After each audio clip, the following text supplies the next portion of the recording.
Billy. Halo Mas. Piye kabare? Saya. Alhamdulillah. Lama gak ketemu ya? Suwe ra ketemu ya. Masyaallah. Tahun. Iya ya, moro-moro wis dadi artis ya sampean ya. Oh, enggak. Sibuk apa sekarang, Bil? Sibuk ben-benan. Masih main ya? Iya, sibuk nganggur. Iya memang iya sih kan karena corona ini semua industri kan tuh ya bisa dikatakan vakum dulu ya beberapa saat. Iya sih. Enggak berarti iya. Kayak konser gitu otomatis off dulu ya berarti ya. Off dulu.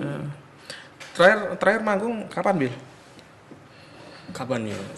Februari kalau nggak salah. Oh ya, 23 Februari kemarin. Februari kemarin ya. Itu tur kemana aja tuh kemarin? Nggak tur sih, itu kebetulan kita ada dari skena itu mau bikin acara besar gitu loh. Nah itu istilahnya road to-nya. Oh. Sampeyan ini asline saiki fokus nang solo apa tetap fokus maksudku solo karir apa tetap ono grup ya? Tetap band. Tetap grup band. Tapi solo karir ya Tetap kalau bisa jangan dilepas wis. Soalnya kalau aku lihat di YouTube sampean di channel Insan Sabili itu kan benar-benar solo sampean di situ kan. Terus tak lihat juga benar-benar profesional lah video klipnya itu. Keren. Ini yang banyak kita butuhkan untuk jadi contoh konten kreator yang lain karena memang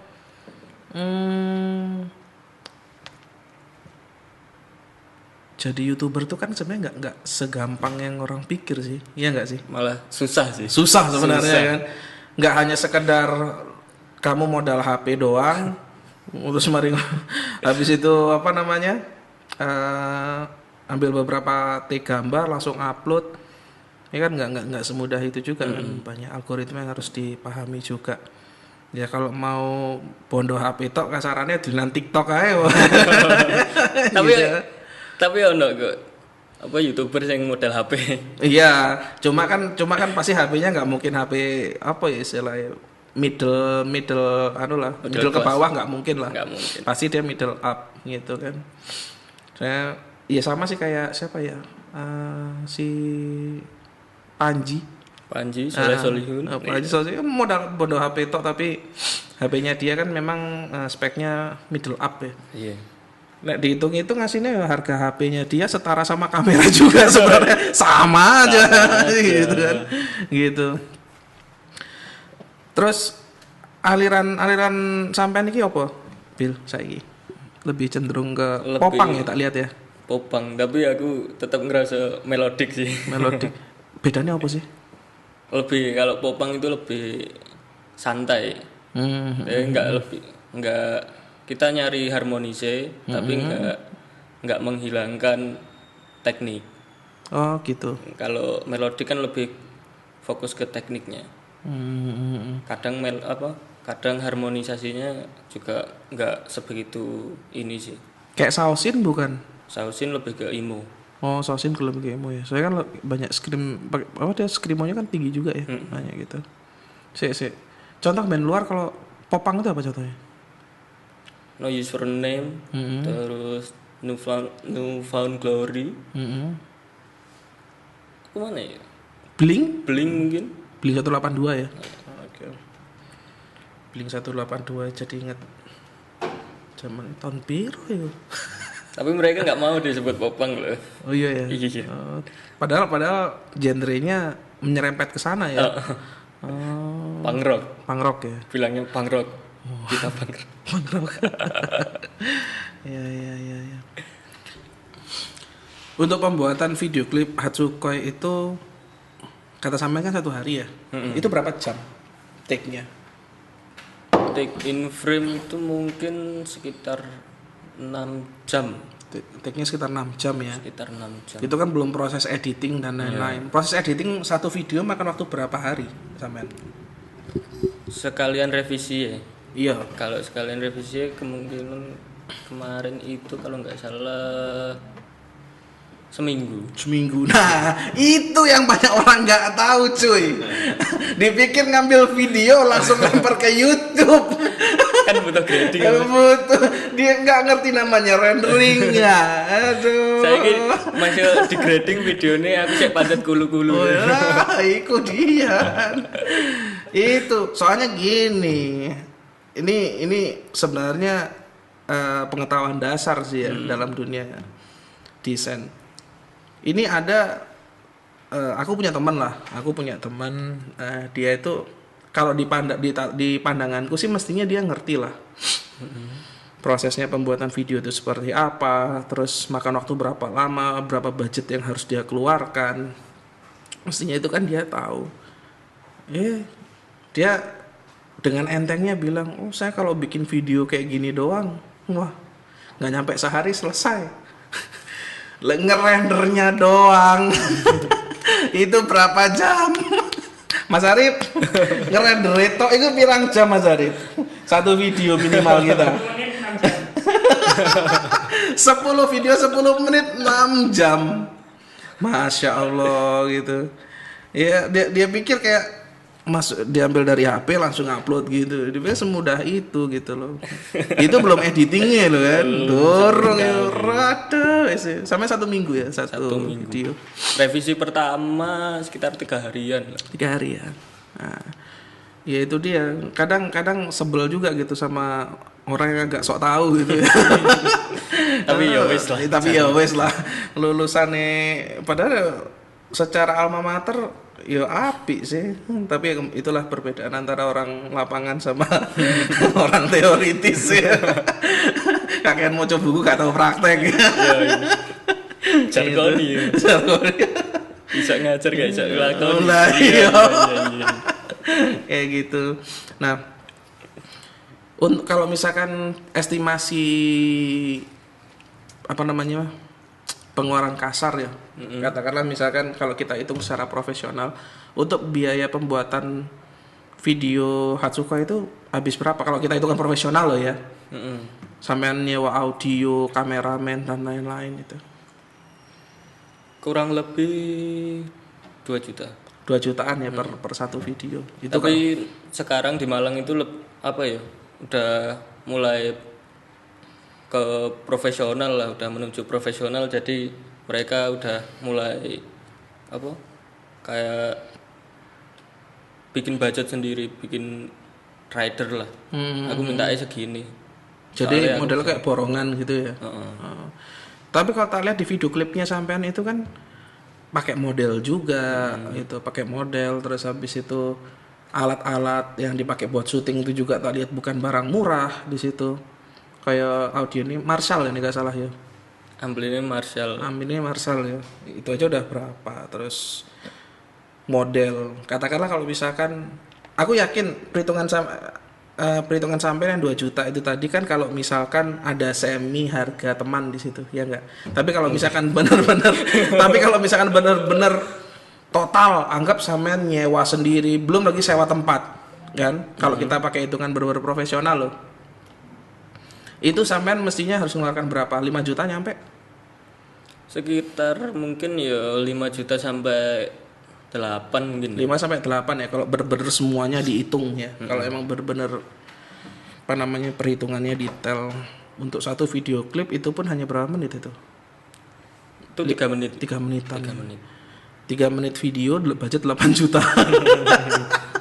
Itu demi memang estetika. Demi estetika. tapi memang ya yang profesional memang seperti itu ya. Iya. Jadi banyak orang yang berpikir jadi YouTuber itu gampang, jadi apa namanya? Kayak model kayak Boyce Avenue. Iya. Mereka pikir cover lagu aja murah. Susah loh. Ngawur itu susah kameranya. Itu susah loh, sumpah. Iya. Katakan kalau misalnya kayak budgetnya covernya siapa Boyce Avenue itu kan budget berapa itu ya? Itu paling minimalis gitu aja mungkin ya sekitaran segituan tadi. Itu minimalis. Itu minimalis itu ya. Kalau kayak misalkan siapa? Hanin. Yang cewek itu loh, senengan yang cover lagu. Waduh. Kurang paham. Kalau nganihanin dia siapa sih jenenge lali aku. Iku. Anggap aja iku lah. Nah, kurang lebih sama juga ya gitu. Kayak Dido kan sering kali dia bikin, tahu Dido ya sampean ya? Enggak.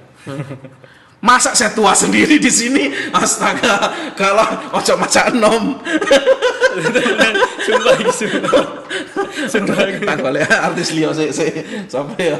Gampang iki wis. Oh One Ok Rock. Ya. One Ok Rock kan sering ya apa namanya, dia kan sering bikin apa? Sesi studio. Gitu. Itu budgetnya berapa kira-kira kalau kayak One Ok Rock gitu tuh? Kalau waduh itu dari label sih lebih tepatnya. Oh, gimana cara kerjanya itu gimana? Jadi kayak wah lagi sepi apa? Sepi manggung. Bikin live session aja wis. Terus gimana dari band kalau misal dari band setuju. Nah, itu baru bikin. Masalah budget kalau udah label kan yang ngurus bagian labelnya. Oh, berarti yang ngemodalin pertama itu dari pihak label ya? Tapi kalau indie juga ada sih. Indie gitu ya. Yes. Ya intinya industri YouTube sendiri pun sebenarnya tidak murah ya. Iya. Sebenarnya Bisa dikatakan sih. gitu. Apapun itu bidangnya, apalagi kalau kita ngomong blogger traveler itu kan mau tambah wah lagi gitu. Gitu. Tapi kalau di musik sendiri gini deh bahasa simpelnya, katakanlah misalkan kalau ada anak muda yang baru masuk ke industri yang sekarang sampean geluti, itu kira-kira berapa dana yang harus disiapkan untuk membuat video klip seperti yang sampean buat minimal? Kisaran dana berapa ya? Soalnya sekarang itu modelnya ada anak muda pengen ikut industri kita ya, kamu punya karya dulu. Nah itu dia maksudnya. Untuk menciptakan karya itu sendiri kan butuh record, butuh rekaman dulu, butuh ini itu dulu. Berapa uang yang harus dibayar? Kalau cuma atau dibawa untuk masuk sini? Recording antara 400 sampai 800 lah. Itu untuk merecord satu lagu. Satu lagu ya? Satu lagu. Nah kalau misalkan dia bikin 20 lagu, misalnya kayak kaset zaman dulu kan ada lagunya ada berapa tuh minimal? Bisa 12 tinggal dikali aja ya? Itu lebih ke, sekarang sistemnya lebih ke paketan. Paketan, kata sampean tadi kan paketan ya? Iya. Itu paketannya itu seperti apa? Maksudnya pakai sistem borongan juga apa? Ya sistem borongan yang ada album, ada mini album gitu. Oh, dan bedanya itu apa? Harganya beda-beda. Mini album sama album bedanya apa, Bil? Kalau mini album itu apa kayak 3 sampai 5 lagu. Kalau misal full album itu biasanya 8 sampai 12 atau mungkin bisa 15 kalau waktunya cukup. Kalau untuk bikin mini album itu budgetnya paling murah berapa? Kalau di Malang mungkin sekitar 2,5 mungkin ya. 2,5 ya mini album. Itu estimasi 2 sampai 5 lagu ya? 3 sampai 5 lagu. Oh, 3 sampai 5 lagu. 2,5 3-an lah. 2,5. Kalau untuk full album? Full album 5 sampai 7 mungkin. 5 mungkin ada sampai yang 7. 7 ya. 7 juta. Itu singer atau bandnya sudah sudah bersih ya. Maksudnya dalam artian bayar segitu ya sak biaya editingnya. Tahu beres lah. Untuk sampai editing cover dan lain-lain itu sendiri nanti. Oh, cover perhitungannya lain lagi ya. Lain lagi. Pokoknya branding yang sifatnya visual itu beda lagi budgetnya. Padahal itu kan tidak bisa nggak bisa ditinggalkan juga kan. Kalau sekedar lagu-lagu tok mungkin kosongan gitu kan nggak mungkin. Gambar dis kayak gambar sampean itu otak ya kalau nggak salah ya. Otak apa itu yang sampean kasih kacamata itu? Bukan otak itu. Apa itu? Itu otak. Bukan dah. Apa aku sing salah dulu ya? Itu ampas buang air besar. Oh, yang pup. Yeah. Oh. yang apa namanya? Yang nyebul gitu kan, niup gitu. Enggak, itu cuma tangan gini, cuma biar tambah Oh, gitu ya. Untuk bikin kayak gitu itu budgetnya berapa kalau hitungan profesional? Hitungan profesional kalau pas aku dulu sih masih ya temen lah biasa. Tapi kalau sekarang mungkin ya sekitar 300-500-an. 300-500 ya untuk satu gambar itu tadi ya. Iya sih ya. Berarti kalau kita rinci untuk bikin satu album 7 juta. Bikin covernya 500.000, udah 7,5. Itu belum biaya publikasi kan? Belum ya, publikasi lain lagi kan. Ya kalau udah ngomong biaya publikasi ini kan angkanya bervariatif ya. Iya. Tapi kalau misalkan contohnya seperti band sampean sendiri, untuk biaya publikasi kalau misalkan kita pakai hitungan profesional deh, itu sudah habis berapa? Kalau yang band ya ini yang Kalau band ya, kalau band. Sebentar, ini band dulu apa apa anu dulu? band dulu nggak Band apa-apa. dulu aja ya, oke. Iya. Kalau band kemarin publikasi cetak fisik kemarin sekitar berapa ya? 700-an, 800-an mungkin ya. 700-800an. Cetak fisik. Terus? Terus sama publikasi ke Spotify, iTunes itu sekitaran 350-an. 350-an. Terus kayak misalkan kita ngirim track kita ke radio, misalkan kita ngirim lagu kita ke radio, itu kita bayar nggak sih ke radio? Sekarang enggak sih. Kalau dulu? Kalau dulu mungkin bayar ya. Bayar dulu ya. Setauku sih, soalnya kan aku masih kecil ya. Kalau bayar dulu itu berapa, Pil? Dulu berapa ya? Dulu masih sekitaran 50-100 ribuan. 50-100 ribuan. Itu ada jam tayangnya nggak? Enggak. Jam sih nggak ada ya. Selama lagu itu single itu masih hit, ya Diputar terus ya. Oh, berarti nggak ada royalti dong ya? Kurang tahu aku di situ ya. Aku dulu kesalahanku nggak tanya sampai ke situ. Itu. Lah kalau misalkan lagunya Hatsuko ini, mestinya udah ada anunya dong, hak ciptanya dong. Udah ada. Sudah ada ya. Udah ada. Gitu. Itu untuk ngurus legalitas izin, royalti. Kayak misalkan kalau nggak salah aku dilihat di Spotify kan sudah masuk ya. Iya. Hatsuko di situ. Per royaltinya itu berapa sih? Royalti per 1000 Per 1000 streaming. Streaming. Itu biasanya kita dapat berapa ya? 50.000. Per 1000 kali didengar ya. Ya, 50.000 rupiah sampai 60.000 rupiah mungkin. Per 1000 streaming ya. Itu harus full, atau kalau misalkan ini tiba-tiba baru menit ke 1 menit misalkan aku skip ke lagu lain, itu royalnya tetap kebayar nggak? Tetap gitu nggak? Kan itu sama kayak YouTube lah. Jadi ada algoritma. Gitu. Berarti semakin banyak didengerin, ya berarti semakin banyak juga pemasukan ya gitu. Iya. The question is, bisa nggak hidup dari situ? Untuk sementara belum bisa. Sementara belum bisa ya. Belum bisa. Belum bisa. Karena juga publikasi sekarang kan yang susah malah publikasi kan. Kalau dulu penjualan agak susah. Sekarang publikasi susah, penjualan juga susah. Tapi paling susah nggak kalau penjualan kan bisa didongkrak sendiri lewat Spotify sama YouTube kan ya. Kayak Deezer gitu. Iya bisa. Bisa juga dari situ ya. Masalahnya sekarang kan penjualan juga nyambungnya akhirnya ke publikasi kan karena sosial media ini. Nah, itu yang kadang kita agak susah. Kita salah langkah dikit, udah kita harus mulai dari nol lagi. Itu ya. Reset lagi. Algoritmanya kompleks itu ya. Well,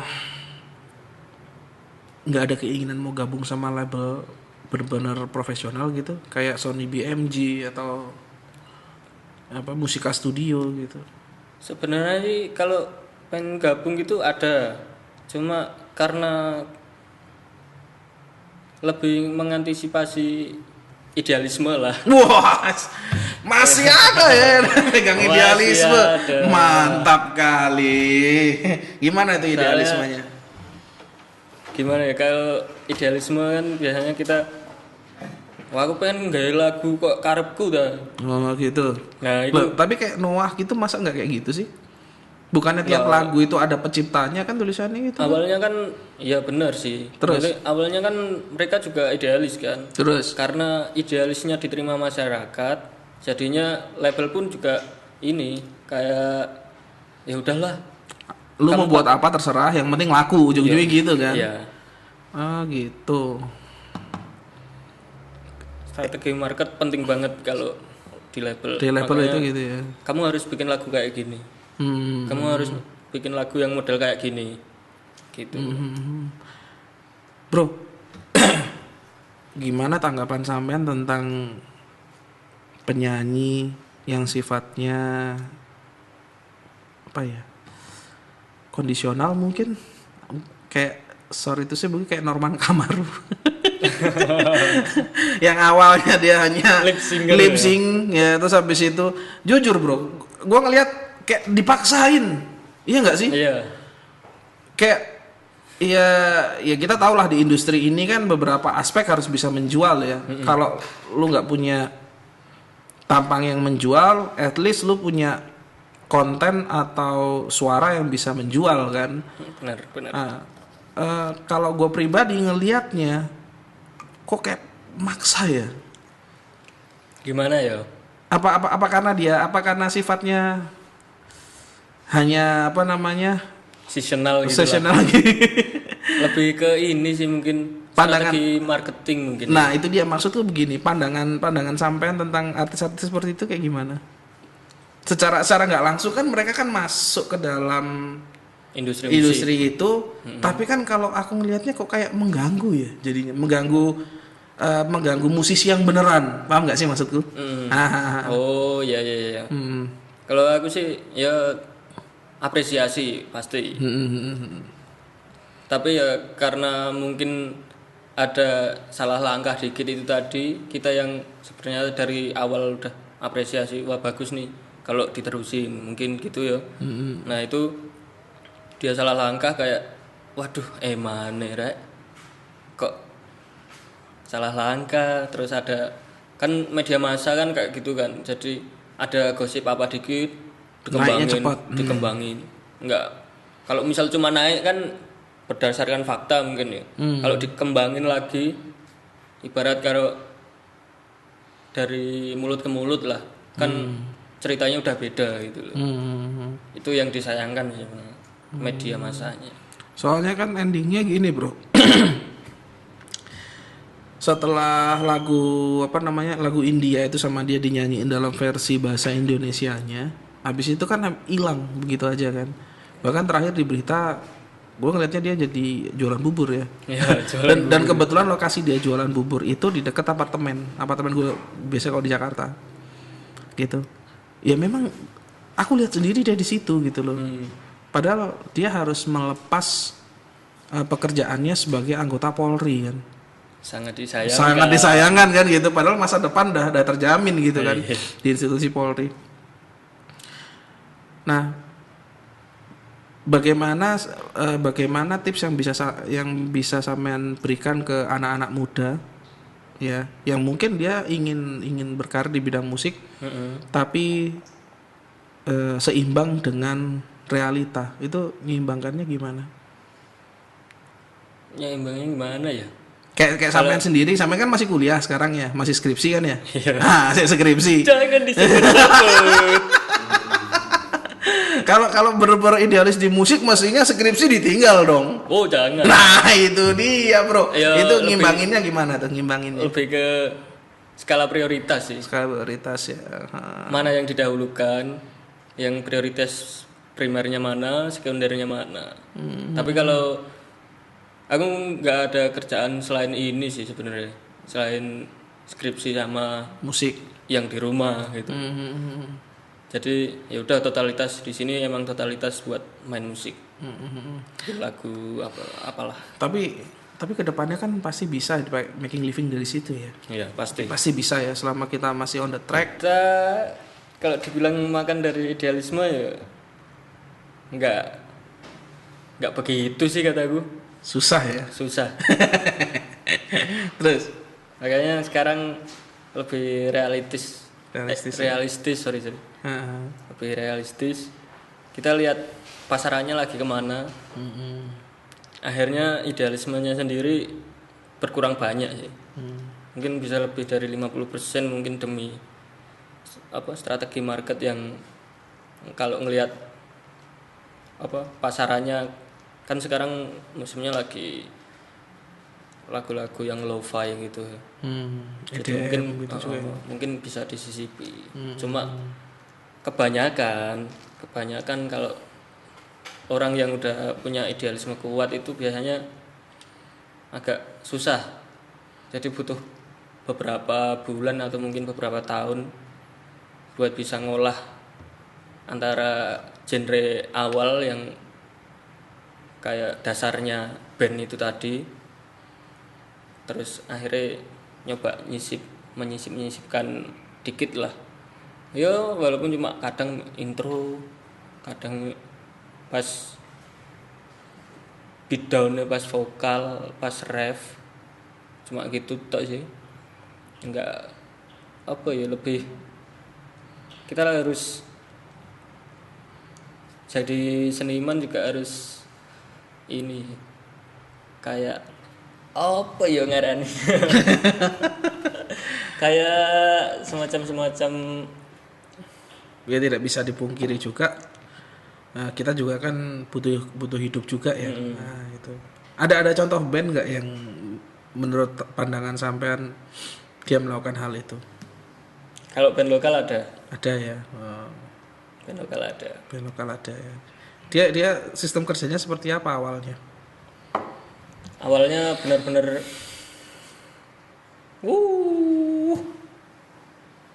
dibilang hancur nggak hancur sih. Mereka rapi mainnya. Cuma rodok blendes kan. Rodok blendes. Cuma perlu disebut apa bandnya? Cuma lebih rapi, boleh. Siapa nih? Sama iku sama. Critical Story. Tapi Critical Story ya. Iya. Engko nek gak trimo iso diundang maneh kok klarifikasi. Santai. Tapi sekarang udah mulai main pakai sequencer gitu. Lebih rapi, lebih bagus ya. Lebih bagus dan chordnya pun lebih beragam ya. Aku merasa yang pendatang itu, aku kudu iso nyanyi wong sing asli Malang ini. Aku langsung krungokno lagune iku langsung ya apa iki carane.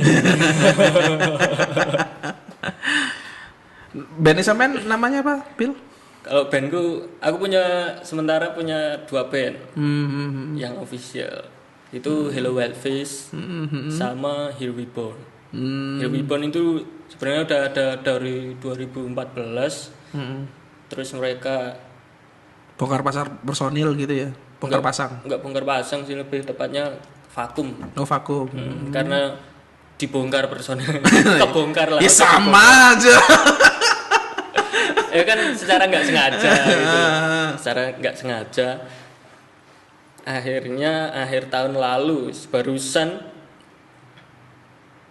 aku ditawari sama salah satu personil. Tak sanggupi wis. Oke wis. Soalnya kan mereka juga udah punya karya kan. Sayang sekali kalau emang karyanya nggak terpublikasi. Tapi sebenarnya udah banyak yang tahu karyanya, cuma belum dipublikasikan aja. Iya, sama kayak Slipknot ya, vokalisnya Slipknot kan si Corey Taylor itu, dia kan vokalisnya Slipknot, terus vokalisnya Stone Sour juga kan gitu. Jadi kalau yang pernah tak baca, mereka itu membuat semacam kayak side project ya. Iya. Nah, side project gitu ya. Iya. Seperti yang sampean bilang tadi ya.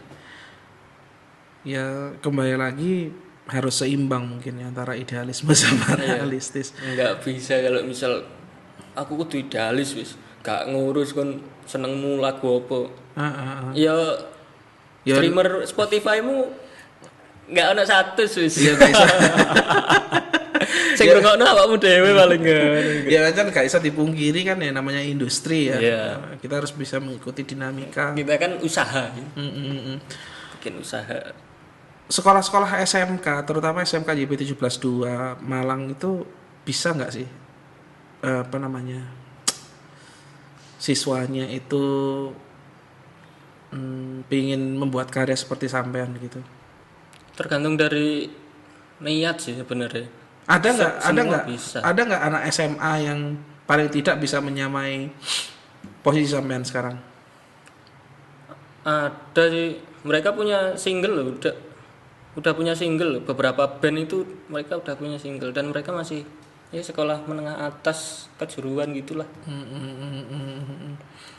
Soalnya kan di SMK YP 172 sendiri kalau saya lihat sih talentnya itu ada, cuma karena masih kurang terasah saja sehingga masih belum kelihatan sih gitu. Ya butuh coach yang tepat lah, lebih tepatnya. Tapi kalau misalkan ada anak yang datang ke sampean minta diajarin gitu, minta dibimbing, mau nggak sih sampean bimbing? Mau banget. Kita sharing ilmu. Aku nggak lebih ke bimbing sih, aku lebih ke sharing ilmu. Sharing ilmu. Karena ya aku nggak. Tapi saingan dong bro, jadi saingan dong ntar. Nggak masalah. Ya, ntar kalau misalkan bandnya dia lebih terkenal, ntar gimana? Loh nggak masalah. Nggak kan masalah ya. Kalau di musik kan kayak di bisnis lah. Produk siapa yang lebih baik, ya udah harus cari inovasi yang lebih baik lagi dari yang lain. Berarti kuncinya tetap di konten ya. Ya. Di konten, di karya, mana yang baik ya waktu akan menjawab itu kan istilahnya. Terus ini yang menarik bro, tahu band Mayhem ya? Tahu dikit-dikit lah. Dimmu Borgir, band-band satanis gitu. Saya Dimmu Borgir. Ghost itu kan, waduh, itu terang-terangan bilang Hell Satan berapa kali itu. Maksud saya begini, gimana sih caranya supaya para pemusik ini tadi sampai turun ke para fansnya supaya tidak mengikuti gaya hidup seperti satanis gitu, itu gimana itu caranya? Soalnya nggak bisa dipungkiri bro, banyak fans di luar sana yang mengikuti apa yang dilakukan oleh artis atau musisi yang mereka sukai kan, dan kayak gitu. Padahal kita tahu itu menyalahi aturan agama sih kalau aku ngelihatnya ya. Kalau di Indonesia kan kental banget. Ya gitu. Kalau di Indonesia kan kita nggak bisa mungkiri, kita negara beragama, kita tidak boleh melupakan itu, gitu. Gimana sih caranya supaya pemain band atau pemusik ini tadi, ya mungkin boleh lah dia manggung, ketika di panggung dia dandannya ekstrim, terus stylenya dia ekstrim, tapi ketika dia sudah berkumpul di sosial di masyarakat ya dia menjadi orang yang biasa-biasa saja sama seperti orang yang lain. Itu bagaimana membagi mindsetnya? Nah itu tadi gimana bro? Mindset di panggung juga sebenarnya kalau setauku sih dari pengalaman ya, kita di panggung juga cuma sekedar kita harus gimana, soalnya itu juga entertain lah dari bandnya juga. Jadi kalau misal di luar panggung ya udah biasa aja. Tapi ada juga yang emang benar-benar dia bikin trademark. Ada yang bisa sampai nggak dikenali kalau dia dandanan biasa lah. Itu kadang nggak ada yang banyak sih, nggak cuma ada, banyak yang nggak ngenali gitu. Kayak itu ya, Kiss. Paling gampang Candil loh. Kenapa kok Candil tuh bro? Karena dia pakai wig. Ya. Wig dilepas dia tidak dikenali setelah itu. Padahal kadang udah pakai bandana gitu. Sama aja, nggak ada yang kenal. Tapi band kayak di Indonesia tapi kayaknya lebihan ya, kayak kuburan Tahu nggak kuburan band tuh? Kisnya Indonesia. Kisnya Indonesia. Tapi kalau Kiss kan dia kalau habis manggung kan ya udah dilepas. Tapi kalau kuburan tuh kayaknya dia selama dia dilihat publik sih. Sengaja sok-sok misterius gitu kan tetap dia. Iya. Keren nggak sih itu bro? Keren nggak itu? Biasa sih. Gitu. Biasa ya. Oh. Cuma karena biasanya kalau mau perform, mau manggung gitu, udah terlanjur dandan. Jadi publik bisa tahu, ini kuburan band mau manggung pasti. Kalau pas biasa, setauku sih mereka biasa loh, yang nggak ada dandan nyeleneh gitu nggak ada. Apalagi pas sama keluarga, iya tentu saja loh sama keluarga sampluk bapaknya. Enggak, maksudku kalau di publik dia kan misterius ya, maksudnya dalam artian tidak pernah menunjukkan muka, iya nggak sih? Iya. Lapo ngono iku. Untuk menjaga image bahwa mereka tuh misterius gitu ya. Iya, itu dari bandnya. Trademarknya kayak gitu ya. Oke. Ya. Berarti intinya ketika kita manggung, ya memang tujuan kita sebagai seorang menghibur, entertain ya. Iya, tapi ketika selesai di atas panggung, ketika udah kita di masyarakat ya jadi manusia biasa lagi gitu. Kita sama-sama jadi penikmat lagi. Sama-sama jadi penikmat lagi. Itu mungkin yang banyak tidak dipahami oleh para fans, ya nggak sih? Sehingga mereka yang terlalu fanatik ya terbawa gitu kan, sampai dalam kehidupan nyata mereka pun aura-aura band tadi dibawa gitu. Wah itu yang harus tanggung jawab siapa bro? Bandnya apa siapa tuh? Waduh, kan bandnya nggak bertanggung jawab atas itu. Mestinya, kan cuma tapi mestinya lu edukasi dong. Ya pasti. Kayak misalnya di event-event Malang Popang ya. Mereka banyak juga yang kayak, wah aku pengen kok Mas Galih Brigade. Gini. Terus kadang malah mereka nggak menikmati acaranya, mereka bikin acara sendiri, mosingan lah. Itu paling gampang wis. Mosingan. Sedangkan dari band sendiri kan nggak ada edukasi, maksudnya edukasinya buat kon mosingo, ono kan nggak ono. Jadi kita mereka mosing nggak kungfu itu, wah sampai bandnya sendiri, kita band Malang itu sampai bingung loh. Bingungnya kenapa bro? Bolehlah kalian mosing, kalian pogo boleh, cuma jangan sampai kungfu. Nyepaki koncone terus gelut, waduh. Terus apa ya? Ya mungkin jiwa muda ya. Jiwa muda pengen gelut. Aku pian yo pengen ngono. Cuma isin dewe. Dengerin nih dengerin kalian semua. Band kalian aja bingung kalian ngapain. Aduh. Band sing mbok senengi lho rek. Waduh emang. Sampai bingung edukasi kita nggak berhenti loh. Sampai kita bikin forum di WhatsApp, kita kasih tahu, lo pogo itu kayak gini. Jadi kalian kalau misal nonton kita, yuk sing elong aja lah. Nyanyi bareng. Misal pogo ya pogonya kayak gini aja. Kalau kita apa ya, meminimalisir meminimalisir kayak hal-hal yang tidak diinginkan ya, kecelakaan apa gitu. Minimal menghindari penjut lah. Untune copot. Tahu loh masih tahu. Oh ya? Ya apa ya? Wis kungfu. Terus kungfuer.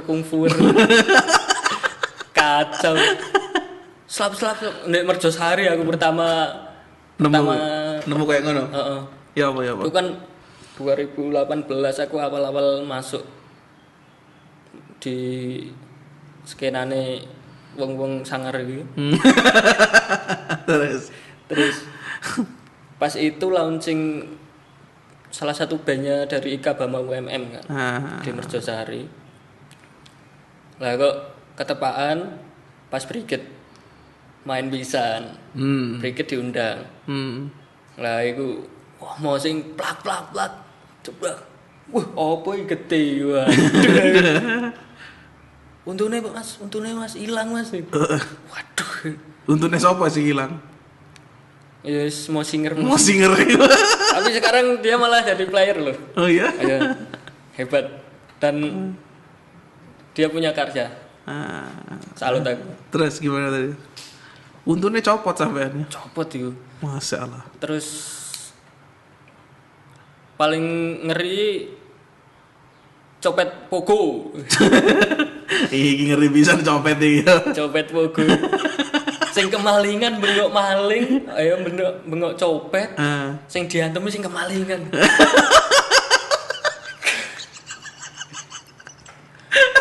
Copet. Sing bengok copet malah dikepruki.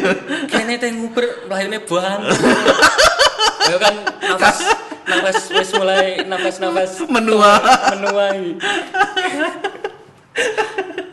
Hilang mas kemarin itu. Heran. Habis sekarang ya udah mulai sebenarnya mulai awal Maret akhir Februari kemarin kita bikin gerakan kayak benar-benar nyari copet itu wis. Oh anu ya, waspada copet ya. Dan sengaja misal ada copet langsung ditindak di situ. Oh. Nggak saiki tiap event besar loh, yang popang lah, ska, terus apa mana, reggae kurang tahu ya. Sing biasanya itu popang, ska, wis iki ya wis. Kemarin di Kempot di Rampal. Copet pogo yo. Copet ambiar, sorry. Copet ambiar. Kacau. Sampai dikira yang bikin masalah, yang bikin ulah itu sampai dikira yang teriak. Padahal yang padahal kono korban tenanan. Iku mang dompetku ambek HP-ku, Mas. Gak koron. Iya, Mas. Degole. Lu Mas gak ono iki. So ya akhirnya yang diproses kebanyakan korban. Cepetnya bahagia. Tak daftar wis lek ono iki open recruitment. Kadang yang tolong. Ya itulah ya. Suka dukanya ya. Berarti sebenarnya secara tidak langsung kepercayaan masyarakat antara satu individu dengan individu yang lain sebenarnya sudah mulai rendah ya. Ya enggak sih? Dimana orang yang lagi minta tolong malah dia yang digebukin kan gitu. Gitu. Ya mungkin soalnya kan tempat umum juga. Ya mungkin itu salah satu tugasnya teman-teman musisi juga ya buat ngedukasi masyarakat. Soalnya ada satu band tuh keren, Bro. Tengkorak. Ngerti Tengkorak ya. Si Ombat itu. Bandnya kan bener-bener metal. Tapi azan itu langsung wis audio dimatiin plak. Metal satu jari. Tauhid. Iya benar. Gitu. Jadi kan bisa jadi salah satu contoh yang baik juga situ gitu. Jadi kita jadi sebagai entertainer juga sebenarnya nggak berhenti mengedukasi sih, Mas. Tetap. Soalnya kita di mata penggemar itu kita udah influencer. Kita dianut. Tapi aja public figure lah. Iya.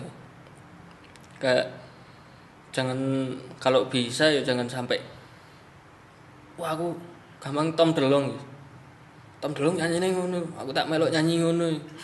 Anda punya karakter sendiri Anda. Tom Delongnya ya Blink ya 182 X-Blink gitu. Pesan terakhir untuk orang-orang yang mau berkecimpung di dunia industri musik yang bisa sampaikan mungkin. Kalau emang udah berkecimpung, kalau misal mau nyemplung wes gampang. Kalau misal mau nyemplung ya udah sekalian totalitas. Kalau misal setengah-setengah ya eman. Kita cari personil, kita cari teman yang satu visi aja loh sekarang udah susah. Jadi ya sebisa mungkin ada masalah sedikit, ini intern lah. Ada masalah sedikit, ya udah langsung diselesaikan. Kita langsung bikin project kedepannya buat band ini apa gitu. Nggak marin dan wis. Itu lebih. Kalau misal mau ke totalitas ya gitu. Kalau misal ada masalah 1-2 bulan diem, sedangkan kita ini kan band kan istilahnya organisasi kan mas. Ayo ojo sampai iki wis gondol ndek mburi wis. Aeman. Kita udah bikin gini, ternyata pas endingnya aslinya kurang cocok aku kan gitu. Kan ya ganjel kan akhirnya. Akhirnya publikasi pun juga nggak maksimal. Walaupun sekarang udah ada media massa sih, sosial media itu jadi kurang maksimal lah. Gitu aja sih.